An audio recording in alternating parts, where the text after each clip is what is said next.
Well, I was born in Fort St. John, BC, in the year 1937, January the 8th. And I was so surprised that I couldn't talk for the first 2 years. I remember arriving in Three Hills and there was no buses. That's the way it is in a small town. So I must have been about 4.5 or 5. And I remember riding an old 1920s kind of car with a kitchen chair for a seat. But I never did succeed in school. My father was always having problems financially, and he was always away from home, either on construction or disappeared. He'd get along too well with my mother. He never sent any money home, and when they did come home, it was nothing but a lot of trouble. And we went without. Everybody would meet you on the street and say, "Where's your dad?" I said, "I don't know." When I was 7 years old, I could drive a car real well because we used them for haying, and we had a little box on the back like a pickup, and we used them for hauling firewood and whatever, and I could drive like an adult. I was a good handyman, splitting wood and banging up coal and raising chickens. I used to raise chickens. I always had a crop. We used to have them on the farm running loose, and every Sunday afternoon they'd send you out to get one, and you'd chop its head off and eat it for supper. I did all that. My mother always used to say that I was a grown man by the time I was 7 years old from raising chickens. My old man kept me going with this picture of the old West. I'd have my own horse, my own gun, and live on a ranch with all the cowboys. So we also had a hunting lodge business, which got started in Jaffrey.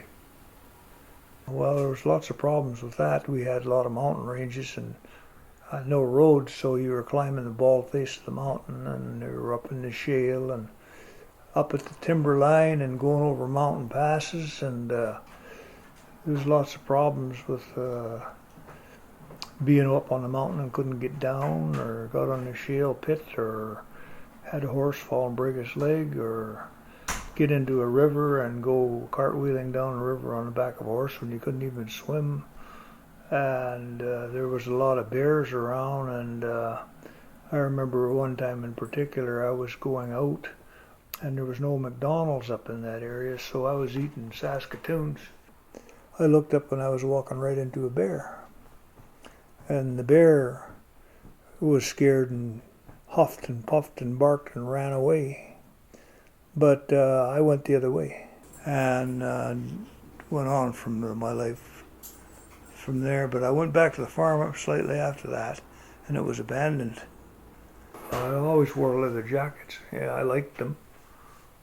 But I wore jeans most of the time, and I wore black jeans. I'd go down the States and get the black ones because they were a little freer for jumping. Like if you're a log truck driver, you have to jump from the bullboard out to the center of the logs to unhook the tongs, eh?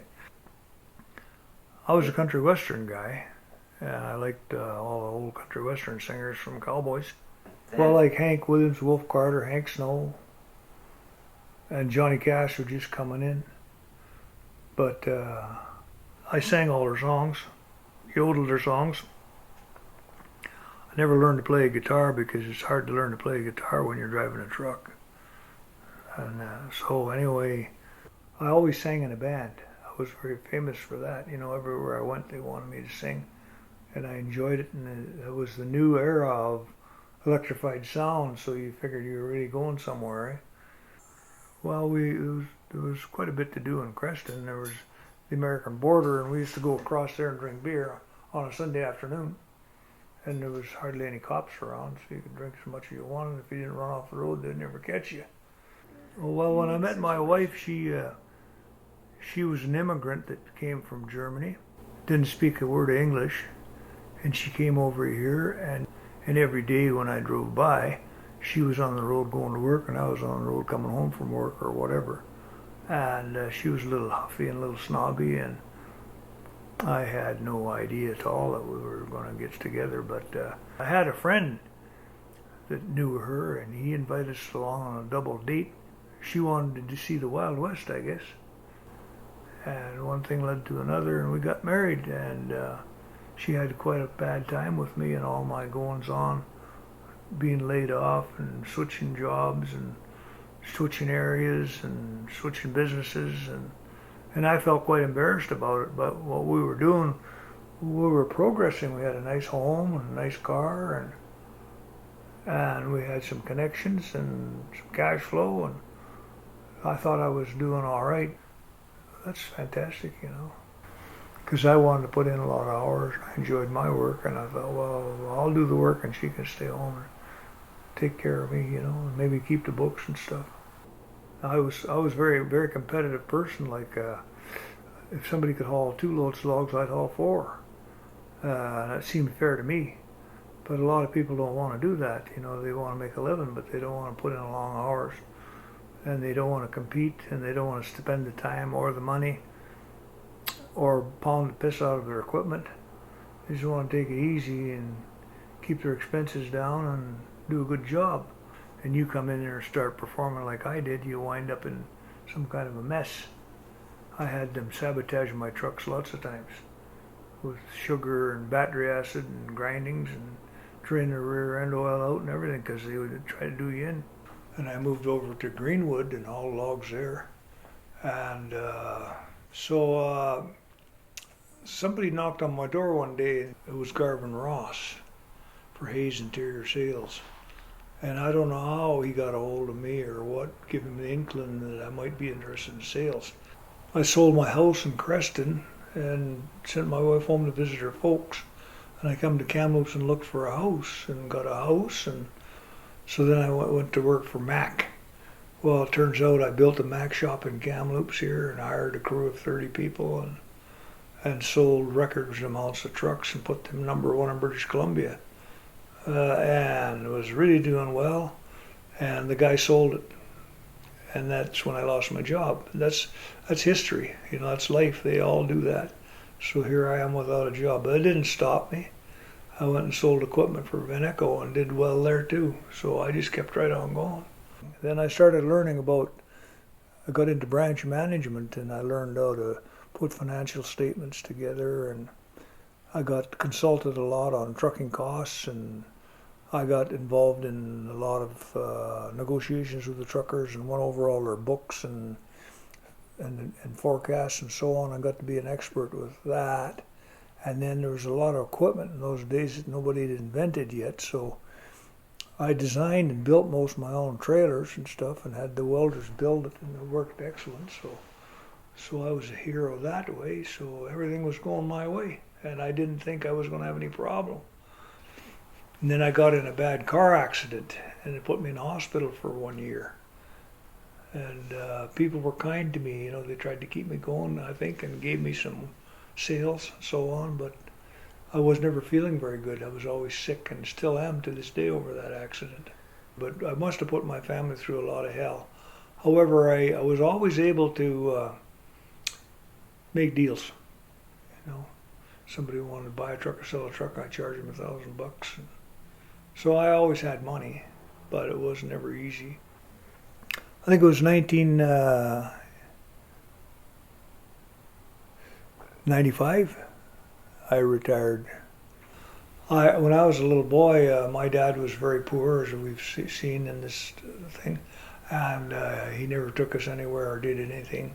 I said, if I ever have any kids, I'm going to make sure they get their education and get their holidays and have all the conveniences of well-managed, financed, well-off family. And every year I try to take my family to Disneyland or whatever circuit would keep them alive. And today they all remember all that and they appreciate it. There was a lot of stress on me, but it was my job to do that, I figured. We went to Hawaii a lot of times. Like, my wife still likes going there. And in those days, that was like going to the moon, you know. But anyway, I went. I would go to the Calgary Stampede quite often. Yeah, I went to Europe 3 times, and the kids went more.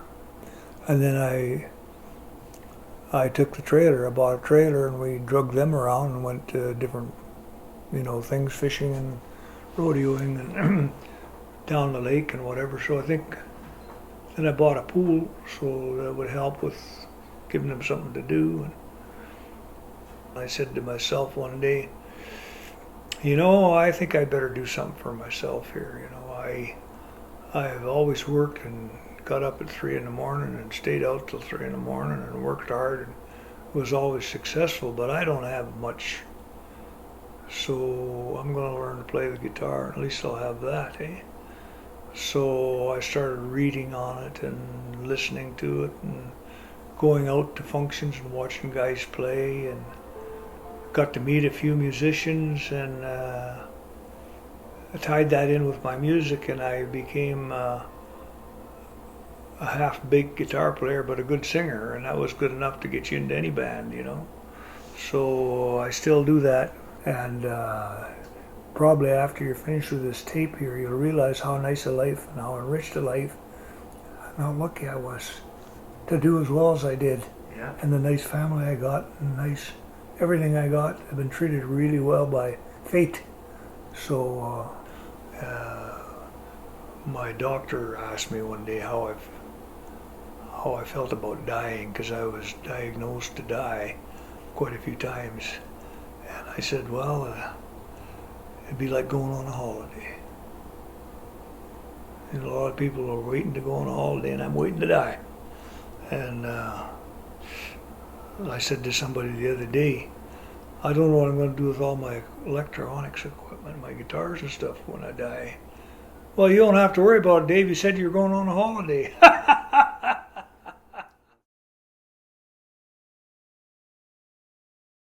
I think this is a little closer to what he meant.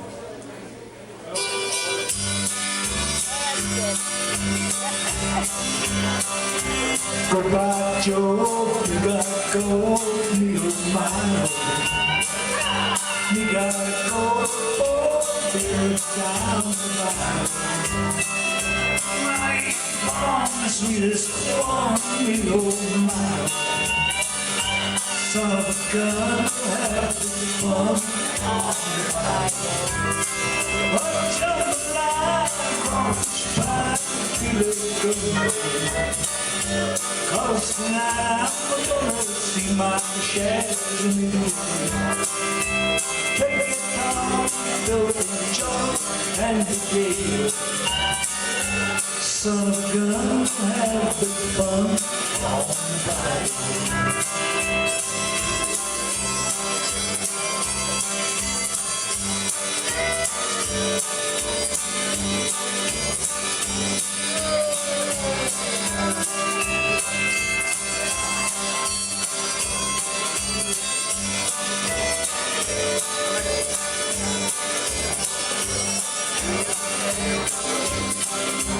Even though Parsons knows the basic butter, can folk come see my bonfire? Dress in style, go home wild, you old man. Son of a gun, will have the fun on the fire. Oh, tell the line, crawfish pie, let gumbo. Cause tonight I'm gonna see my share of me. Pick the guitar, fill the jar in the gate. Son of a gun, have the fun on the fire.